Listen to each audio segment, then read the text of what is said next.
નમસ્કાર સાથીઓ, જય કિસાન।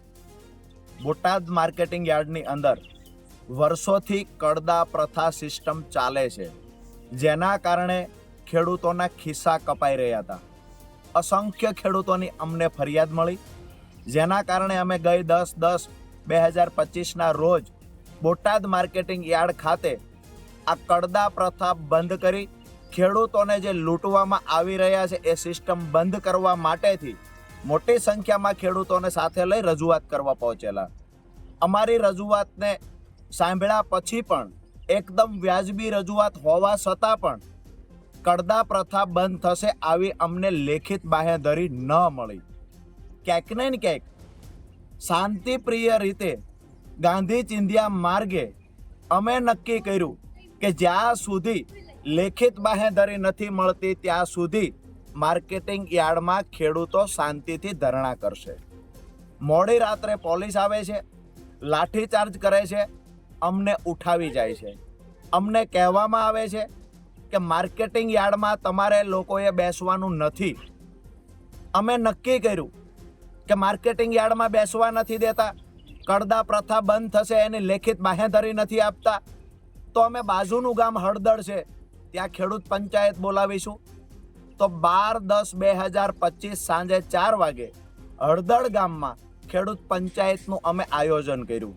એમાં પણ પંચાયતમાં ખેડૂતોને ન પહોંચવા દેવા માટે થઈ અસંખ્ય ખેડૂતોની અટકાયત થઈ, આગેવાનોની અટકાયત થઈ, તેમ છતાં ખેડૂતો પંચાયતમાં આવ્યા। હું અને મારા સાથી મિત્ર પ્રવીણભાઈ પણ પંચાયતમાં પહોંચ્યા। ક્યાંક ને ક્યાંક થોડી જ વારની અંદર પોલીસ આવે છે, ત્યાં આવીને લાઠીચાર્જ કરે છે, ત્યાં આવીને ટીયર ગેસ છોડે છે અને ત્યાં આવી આ ટોળાને હેરાન કરવાનું કામ પોલીસે કર્યું, ટોળાને ઉશ્કેરવાનું કામ પોલીસે કર્યું છે। જેના કારણે ક્યાંક ને ક્યાંક એવું બન્યું પોલીસ અને ખેડૂતો વચ્ચે ઘર્ષણ થયું। એ ઘર્ષણના કારણે ક્યાંક ને ક્યાંક બંને તરફ થોડા લોકો ઈજાગ્રસ્ત થયા, પરંતુ પોલીસે ખેડૂતો પર ગંભીર ગુનાઓ દાખલ કર્યા, અસંખ્ય ખેડૂતો પર લાઠી વરસાવી, નિર્દોષ ખેડૂતોને મારવામાં આવ્યો, ખેડૂતોના ઘરમાં તોડફોડ કરવામાં આવી, ખેડૂતોના વાહનોમાં તોડફોડ કરવામાં આવી। મારી પ્રશાસનને વિનંતી છે, તમને દુશ્મની છે તો રાજુ કરપડાથી છે, પ્રવીણ રામથી છે, તમને દુશ્મની ખેડૂતોથી શા માટે છે? તમામ ખેડૂતોને ટૂંક સમયમાં છોડી દેવામાં આવે। હું અને પ્રવીણભાઈ રામ આવતી 16 તારીખ એટલે કે પ્રમ દિવસ અમદાવાદ પાર્ટી કાર્યાલય ખાતે બપોરે 11 કલાકે અનશન પર બેસવાના છીએ।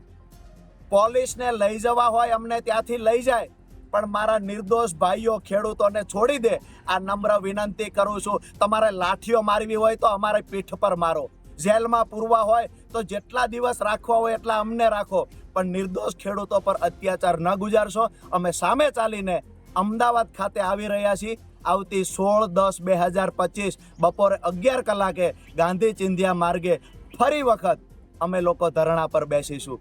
જય કિસાન। સાથે જ તમામ સાથીઓને એક સંદેશ આપવાનો કે અમે લોકો જેલમાં ગયા પછી પોલીસ અત્યાચાર કરવો હોય એટલો કરી લે, અમારા ખેડૂત પરિવારોને બચાવવા માટે તમામ અત્યાચારોમાંથી પસાર થશું, પણ આવતી 31 તારીખે ગુજરાતના કોઈ પણ જિલ્લામાં કિસાન મહાપંચાયતનું આયોજન થાય, માન્ય અરવિંદ કેજરીવાલજી એમાં આવતા હોય તો તમામ ખેડૂતોનું વિનંતી કરું છું કે હું તો ભલે જેલમાં હશું, પણ તમારે લોકોએ ખેડૂત પંચાયતની અંદર ખેડૂતોની તાકાત શું છે એ બતાવવાની છે। જય કિસાન। આપનો ભાઈ રાજુ કરપડા। નમસ્કાર મિત્રો, જય જવાન જય કિસાન। થોડા દિવસો પહેલા બોટાદ માર્કેટિંગ યાર્ડની અંદર અમારા ખેડૂત નેતા રાજુભાઈ કરપડાની આગેવાનીમાં જે એક લડાઈની, એક ક્રાંતિની જે શરૂઆત થઈ, અને એ ક્રાંતિની શરૂઆત બાદ જ્યારે એક સભા, એક કિસાન પંચાયત બોલાવવાનું જ્યારે આયોજન થયું અને હળદળ ગામની અંદર ખેડૂતો જ્યારે ઉપસ્થિત થયા અને ત્યારે એક શાંતિપૂર્ણક રીતે જ્યારે કિસાન પંચાયતનું આયોજન થયું, એમની અંદર હું અને રાજુભાઈ કરપડા બંને ઉપસ્થિત હતા।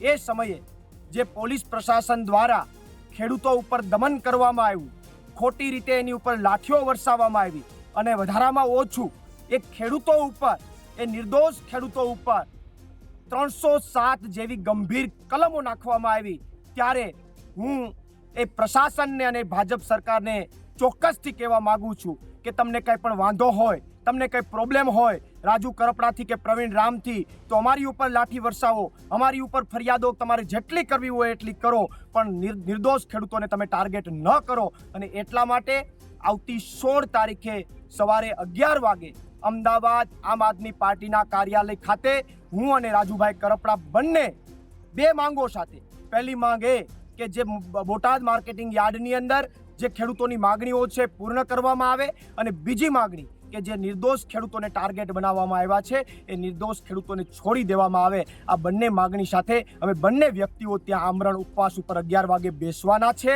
પોલીસે અમને પકડવા હોય તો પકડી લે, અમારું આંદોલન ચાલુ રહેશે, અમારી ક્રાંતિ ચાલુ રહેશે. અને હું જનતાને પણ કહેવા માંગુ છું કે રાજુ કરપડા કે પ્રવીણ રામ મહત્વના નથી, રાજુ કરપડા કે પ્રવીણ રામ મહત્વના નથી. અમને ભલે જેલમાં લઈ જાય, ખેડૂતો માટે જેલમાં જવા પણ તૈયાર છે, ખેડૂતો માટે લાઠીઓ ખાવા પણ તૈયાર છે, પણ અમે જતા રહીએ પછી પણ આ ખેડૂતોની જે ક્રાંતિની શરૂઆત થઈ છે એ ક્રાંતિની શરૂઆત તમામ ખેડૂત મિત્રો ગાંધી ચિંધ્યા માર્ગે ચાલુ રાખજો એવી તમામને નમ્ર અપીલ કરું છું.